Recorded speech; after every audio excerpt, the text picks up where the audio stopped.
Assalamualaikum warahmatullahi wabarakatuh. Sahabat-sahabat mulia yang dirahmati Allah, semoga Ramadan tahun ini benar-benar menjadikan diri kita pribadi-pribadi yang hijrah, yang berpindah, yang meninggalkan apapun menuju semua yang Allah cintai. Alhamdulillah. Allahumma salli ala Muhammad wa ala alihi wa ashabihi ajma'in.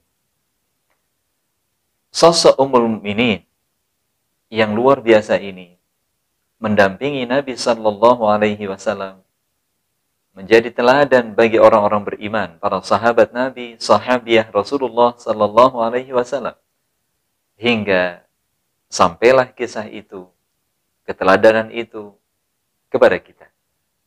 Beliau adalah Ummu Salamah radhiyallahu anha. Nama sebetulnya adalah Hindun bintu Abu Umayyah bin Al-Mughirah bin Abdullah bin Umar. Dia sahabat mulia, dia adalah seorang sahabiah mulia dari kalangan muhajirat, angkatan yang pertama. Wanita-wanita yang hijrah, angkatan pertama. Berarti beliau termasuk yang disebut Allah Subhanahu wa ta'ala dalam surat At-Taubah ayat 100 tentang siapa orang-orang yang Allah berikan ridha kepada mereka. Allah sediakan surga bagi mereka. Sungguh pasti istimewa. Ayahnya adalah Suhail. Ayahnya adalah Suhail bin Al-Mughirah bin Makhzum. Seorang saudagar kaya raya, pemuka kaumnya tanpa saingan. Sementara julukan yang diberikan kepada Suhail, ayah beliau, adalah Zadur Rakib, pemberi bekal atau bekal bagi para pejalan, bekal bagi para musafir. Ibunya sendiri adalah Atiqah bintu Amir bin Rabi'ah bin Malik dari Bani Firas. Kakeknya adalah Alqamah, berjuluk Jadzal At-Ta'an.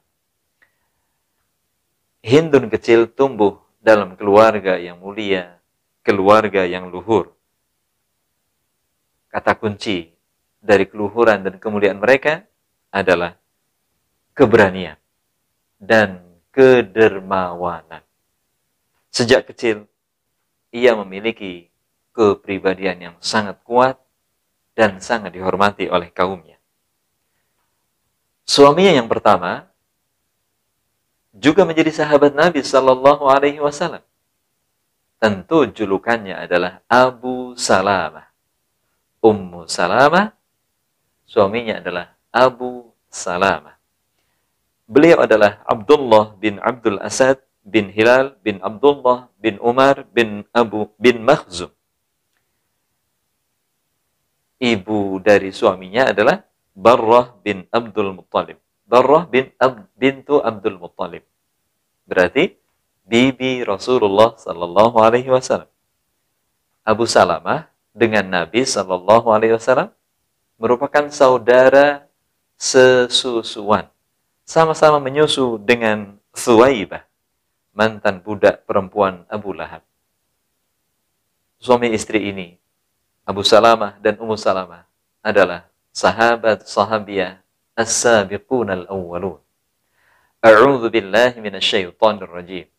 Was-sabiqun al-awwalun minal muhajirin wal ansar walladzina ittaba'uuhum biihsan radhiyallahu anhum wa radu anhu wa a'adda lahum jannatin tajri tahtaha al-anharu khalidina fiha abada. Yang mula-mula, yang pertama bergabung bersama Nabi, as-sabiqun al-awwalun, mereka adalah al-muhajirin. Abu Salamah, Ummu Salamah termasuk yang kali pertama menuju Yathrib, menuju kota Al-Madinah. Kemudian mereka, para Ansar, yang menerima kedatangan Abu Salamah, Ummu Salamah, dan muhajirin lainnya. Dan Alhamdulillah, siapapun yang mengikuti dua kelompok itu, Allah meridhai mereka. Mereka ridha dengan putusan Allah, dan Allah menyediakan bagi mereka surga. Surga yang seluas langit dan bumi, yang Allah sediakan bagi orang-orang yang meraih kemenangan sejati. Ya Allah, semoga Allah jadikan kita menjadi golongan yang ketiga. Al-Muhajirin, kita tidak termasuk. Al-Ansar, kita juga tidak. Bismillah, golongan ketiga, Allah berikan kesempatan untuk meraihnya. Insya Allah. Syaratnya, ikuti dua golongan itu. Sahabat-sahabat yang mulia yang senantiasa mengharap ampunan dan ridha Allah Subhanahu wa Ta'ala, mengikuti dua golongan Al-Muhajirin dan Al-Ansar menjadi bekal utama kita.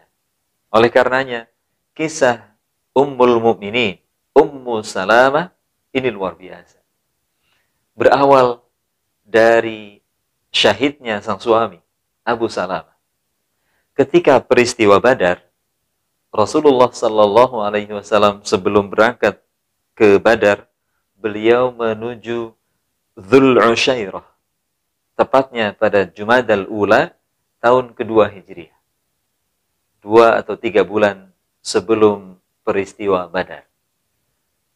Rasulullah memberikan tugas kepada Abu Salamah untuk menjadi wakil beliau di kota Al-Madinah.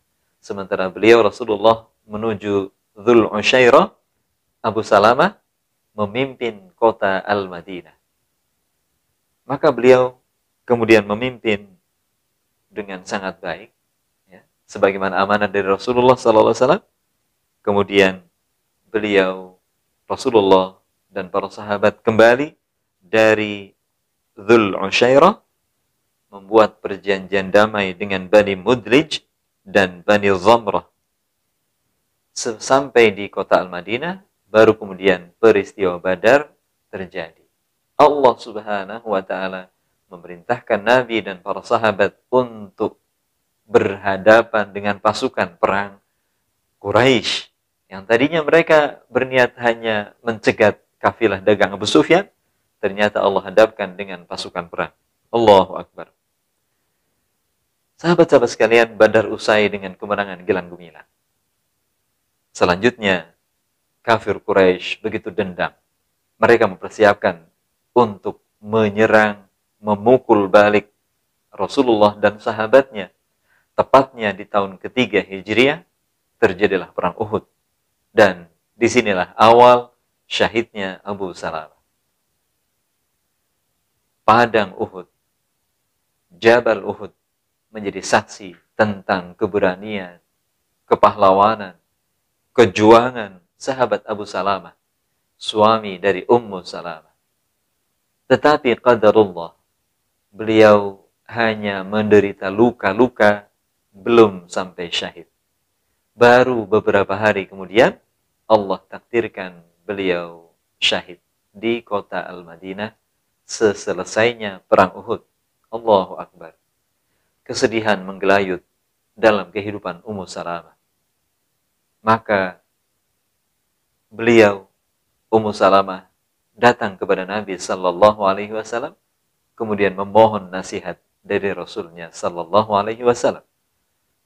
Rasulullah Sallallahu Alaihi Wasallam memberikan nasihat, duhai Ummu Salamah, ucapkanlah dalam doa-doamu, Allahumma ighfir lana walahu. Ya Allah, ampunilah kami, ampunilah ia, Abu Salamah. Wa a'qibni minhu 'uqba salihatan. Ya Allah, berilah aku ganti laki-laki yang lebih saleh daripada Abu Salamah.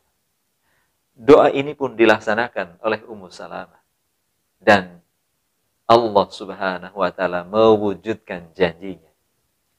Awalnya Ummu Salamah datang kepada sahabat Abu Bakar As-Siddiq radhiyallahu anhu, ya, tentu dengan keluarganya. Ternyata Abu Bakar As-Siddiq enggan. Tepatnya Abu Bakar As-Siddiq yang datang, mohon maaf, Abu Bakar As-Siddiq datang kepada Ummu Salamah. Tetapi Ummu Salamah belum menerimanya. Ya, Masya Allah. Sekelas Abu Bakar As-Siddiq, Ummu Salamah belum menerimanya. Demikian pula Umar bin Khattab radhiyallahu anhu datang kepada Ummu Salamah dan Ummu Salamah pun belum menerimanya. Lalu Rasulullah sallallahu alaihi wasallam mengirim pesan kepadanya. Maka beliau menjawab, "Baik, katakan kepada Rasulullah sallallahu alaihi wasallam bahwa aku adalah wanita pencemburu. Aku memiliki banyak anak dan tidak seorang pun hadir wali-waliku." Maka Rasulullah menjawab kalimat Ummu Salamah itu, "Amma qauluk inni musbiyah." Maka ketika engkau berkata bahwa aku mempunyai anak, maka fa innallaha sayakfiki sibyanak. Jangan khawatir. Allah yang menjamin putra-putramu. Allah menjamin anak-anakmu. Wa amma qauluk, dan ketika engkau berkata, inni ghaira, aku wanita pencemburu, fasa'ad'ullaha an yudhiba ghairatak, maka aku berdoa kepada Allah agar Allah menundukkan kecemburuanmu. Allah melembutkan hatimu. Wa ammal awliya, dan adapun tentang para wali, falaysa ahadun minhum illa sayarda bi, maka tidak ada seorang pun dari mereka kecuali pasti mereka ridha kepadaku, Rasulullah sallallahu alaihi wasallam. Maka Ummu Salamah meminta tolong kepada Umar, "Duhai Umar, nikahkan Rasulullah denganku." Doa-doa Ummu Salamah terkabul. Allahumma a'qibni, ya Allah, gantilah. A'qibni minhu 'uqba salihatan. Gantilah untukku laki-laki yang lebih saleh dari Abu Salamah. Menikahlah Rasulullah dengan Ummu Salamah. Allahu Akbar. Allahu Akbar. Keberkahan meliputi keluarga beliau. Rasulullah adalah laki-laki pemalu. Rasulullah adalah laki-laki yang sangat lembut hatinya. Berjumpa, berkumpul dengan Ummu Salamah, Allah Subhanahu wa taala mengikat hati keduanya. Allahu Akbar. Sahabat-sahabatku, ada sebuah peristiwa yang sangat menarik dan ini yang menjadi salah satu keteladanan Ummu Salamah. Tahun ke-6 Hijriah, Rasulullah sallallahu alaihi wasallam diperintah oleh Allah untuk umroh yang pertama. Untuk umroh yang pertama, bersama beliau 1.400 sahabat mengiringi umroh pertama ini. Masya Allah. Dipimpin langsung oleh Rasulullah, tapi qadarullah, Quraisy, kafir Quraisy menahan jamaah umroh pertama ini di Hudaybiyah. Yang kemudian kita nanti akan mengetahui peristiwa Sulhul Hudaybiyah, perjanjian Hudaybiyah. Sesampai di Hudaybiyah, Quraisy mengatakan, tidak bisa. Engkau tidak bisa masuk Makkah tahun ini. Tahun depan, engkau baru bisa, boleh masuk. Masya Allah. Kecewa? Pastinya. Mari kita dengarkan bagaimana persaksian para sahabat tentang kekecewaan ini. Setelah itu kemudian dilakukan perjanjian antara Suhail bin Amr yang mewakili Quraisy dengan Rasulullah sallallahu alaihi wasallam. Sejak awal ketika Suhail bin Amr mengatakan saat melihat tulisan ini adalah perjanjian antara Suhail dengan Rasulullah Muhammad sallallahu alaihi wasallam, maka Suhail mengatakan, Rasulullah, nggak mungkin kalimat ini ada. Kalau kalimat ini ada, kenapa juga kami berperang denganmu? Maka beliau mengatakan, Suhail mengatakan, hapuslah kalimat itu. Ganti, Muhammad bin Abdillah. Allahu Akbar. Apa respon Rasulullah? Rasul berkata, bersabda kepada sahabat Ali, hapus kalimat itu, ganti. Dari Muhammad bin Abdillah dan Suhail bin Amr. Para sahabat yang ada di sekitar Rasulullah, mereka kaget berang, kecewa, dan seterusnya. Semakin kecewa ketika ada satu klausul, dan itu langsung dipraktikkan. Jika ada seorang di antara kalian yang datang ke Makkah, Islam atau bukan Islam, maka tidak boleh dipulangkan. Atau sebaliknya, jika ada di antara kami yang datang ke Madinah, Islam atau bukan Islam, pulangkan. La haula wa la quwwata illa billah. Dalam pandangan logika manusia ini enggak adil. Ini tidak adil. Dan peristiwa itu terjadi. Masya Allah. Ketika itu, kemudian ada sahabat, seorang sahabat, yaitu yang bernama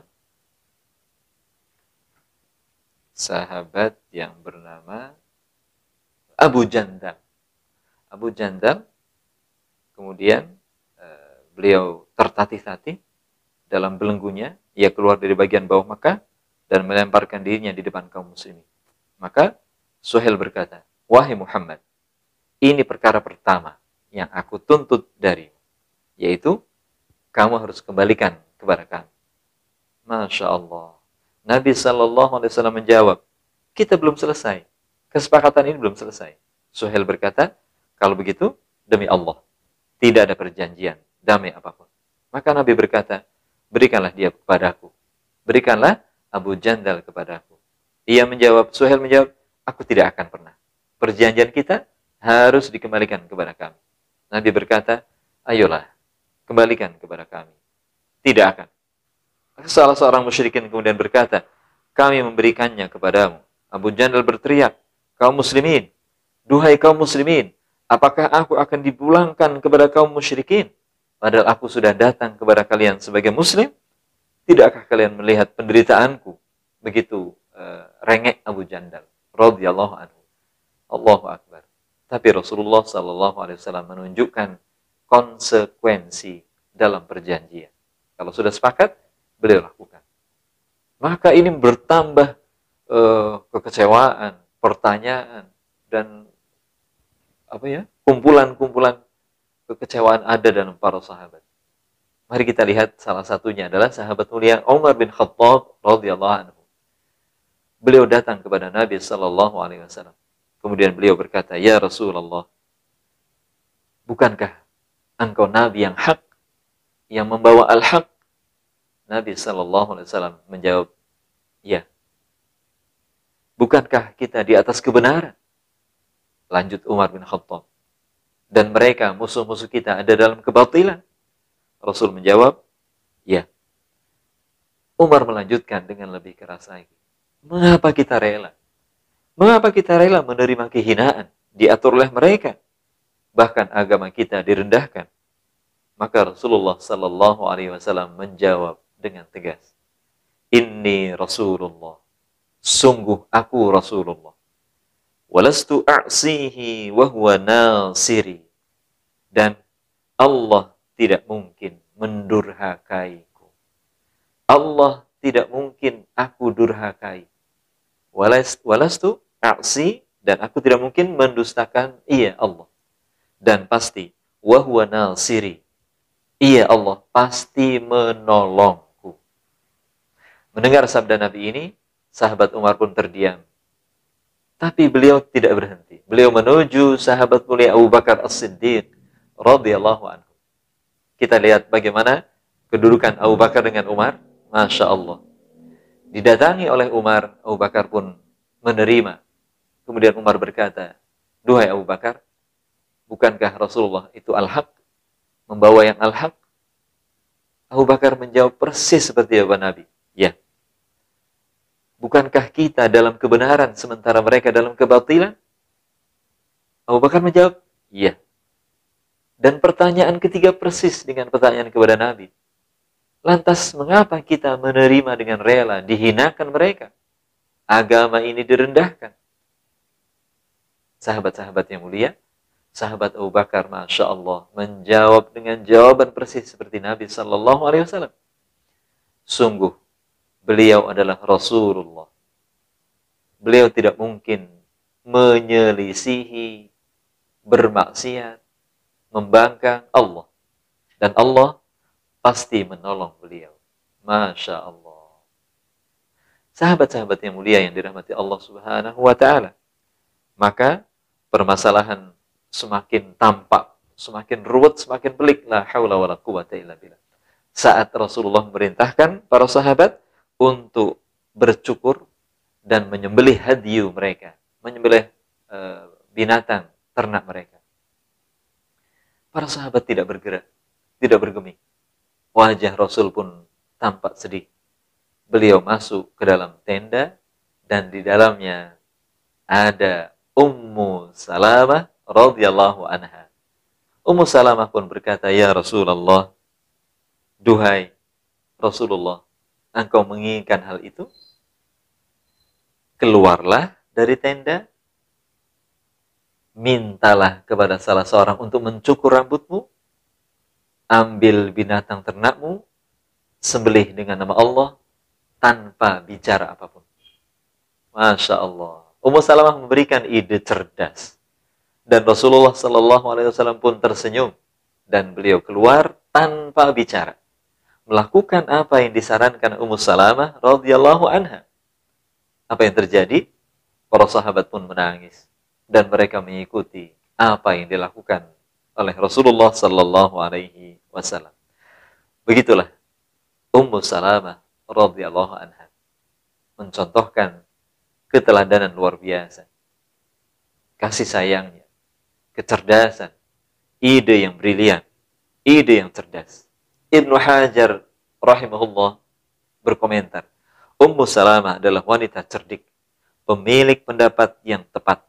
Sarannya di hari Hudaybiyah menunjukkan kecemerlangan dan ketepatan pendapatnya. Ummu Salamah radhiyallahu anha.